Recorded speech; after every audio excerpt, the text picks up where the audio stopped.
सुप्रभात। सार शब्द जाने बिना जीव परलय में जाए। सार शब्द जाने बिना जीव परलय में जाए। यह हमारी आज की आध्यात्मिक चर्चा का विषय है। देखो, ये तो मोती शब्द का कबीरदास जी कहते हैं कि ये तो मोती शब्द का भेद रहा सब जात, वह मोती मत जानियो पुहे पोत के साथ। रैन तिबिर नासत भयो जबऊ भान होगा, सार शब्द के जानते करम भरम मिट जाए। जंत्र मंत्र सब झूठ है मत भरमो जग कोय, सार शब्द जाने बिना कागा हंस न हो। सत्य शब्द निज जान के जिनकी ना प्रतीत, काग कुमत तज हंस है चले स्वभव जल जीत। शब्द खोज मन बस करे सहज जोग है ये, सत्य शब्द निज सार है ये तो झूठी दे। तो सार शब्द जाने बिना जीव परलय में जाए। काया माया थिर नहीं शब्द ले अर्थाय, कर्म फंद जग फंदिया जप तप पूजा ध्यान। जय ही शब्द ते मुक्ति है सो न परे पहचान। सतयुग त्रेता द्वापरा ये कलयुग अनुमान, सार शब्द के साच है और झूठ सब ज्ञान। तो सतगुरु शब्द प्रमाण अनहद बानी उचरे, और झूठ सब ज्ञान कहे कबीर विचार के। ज्ञाने सुनऊ संदेश शब्द विवेकी पोखिया, कहियो मुक्त परदेश तीन लोक के बाहर।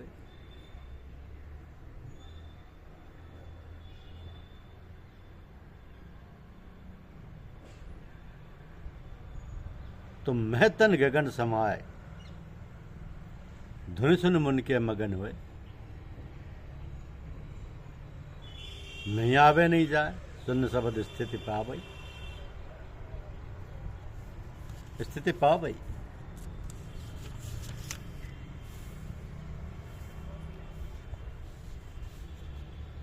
जाप मरे अजपा मरे अनहद हु मर जाए।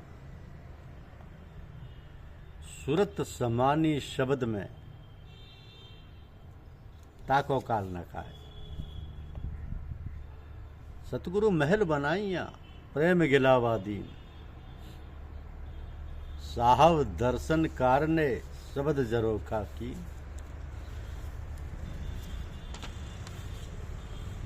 तो कबीर शब्द शरीर में बिन गुन बांझे तात, बाहर भीतर रम रहा ताते छूटी रात। जो जन खोजी शब्द का धन्य संत है सोय, कह कबीर सब दे गए कबहू न जाए बिगोय। शब्द शब्द बहु अंतरा शब्द सार काशी, शब्द शब्द का खोजना शब्द शब्द का पीर।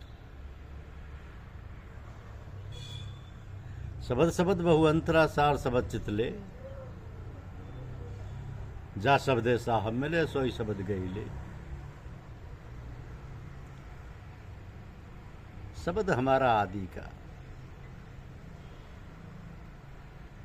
शब्द हमारा आदि का, पल पल करिए याद। अंत फलेगी माही की बाहर की सब याद। शब्दई मारे मर गए शब्दई तजिया राज, जिन जिन शब्द पिछानिया सरिया तिनका काज। शब्द हमारा हम शब्द के शब्दई लेख परख, जो तू चाहे मुक्ति को अब मत जाए सरक, अब मत जाए सरक।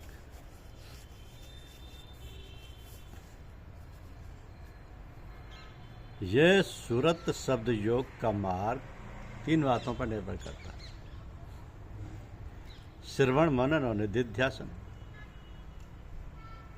अब इस श्रवण मनन और निधिध्यासन की व्याख्या यदि की जाए तो नबी साधकों को सुनने में कठिनाई दृष्टिगोचर होगी, किंतु ऐसी बात नहीं है। श्रवण माने सुनना और मनन माने उस पर विचार करना, मनन करना। तो निधिध्यासन और मनन करते हुए उसमें लय हो जाना, मगन हो जाना, सो ये तो कोई कठिन बात नहीं। हमारा हृदय क्षेत्र तो बहुत विशाल है और इसी क्षेत्र में हमारे स्थूल मन की बैठक भी है। हमारे हृदय के बाईं ओर जो स्तन है उसके 2 या 2.5 अंगुल नीचे स्थान में दुग्धुकी सी होती है, जो हाथ रखने से कभी कभी मालूम देती है। वहीं पर अपने कान, अपना ध्यान, अपनी सारी चेतना केंद्रित करके उसको सुनो और सुनते सुनते उसी में खो जाओ, लय हो जाओ। उस धक धक ध्वनि को जो उस स्थान पर होती है उसी को ओम ओम या राम राम समझकर सुनो। इसी को संतों की भाषा में कहते हैं शब्द सुनना। तो जब तक वह शब्द सुनाई देता रहेगा कोई विचार नहीं आएंगे। इसी प्रकार अभ्यास करते करते उसमें लय होना आरंभ हो जाएगा। तो अभ्यास किसी योग्य गुरु की देखरेख में करें और नियत समय पर जितनी देर करें, प्रतिदिन उससे कम या अधिक ना होने दें। इस प्रकार 10-15 दिन या महीना भर करते हुए जब यह अभ्यास उतनी देर जमकर होने लगे, तब आगे के लिए 5-10 मिनट आगे बढ़ाकर फिर नित्य प्रति उसी प्रकार बैठें। इसी प्रकार शनि शनि अभ्यास को बढ़ाएं और एक ही आसन पर बैठे, नीचे कुछ आसन और उसके ऊपर कंबल या आसन रखकर बैठें, जिससे आसन नरम रहे और बैठने में गड़े नहीं।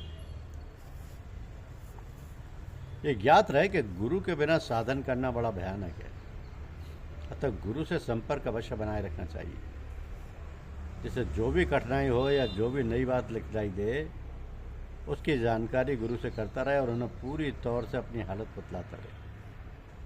फिर कोई खतरे या भय की आशंका नहीं रहती। गुरु भी सोच समझकर, जानबूझकर, खूब निरख परख कर करना चाहिए, क्योंकि आजकल थोड़ी सावधानी की आवश्यकता है।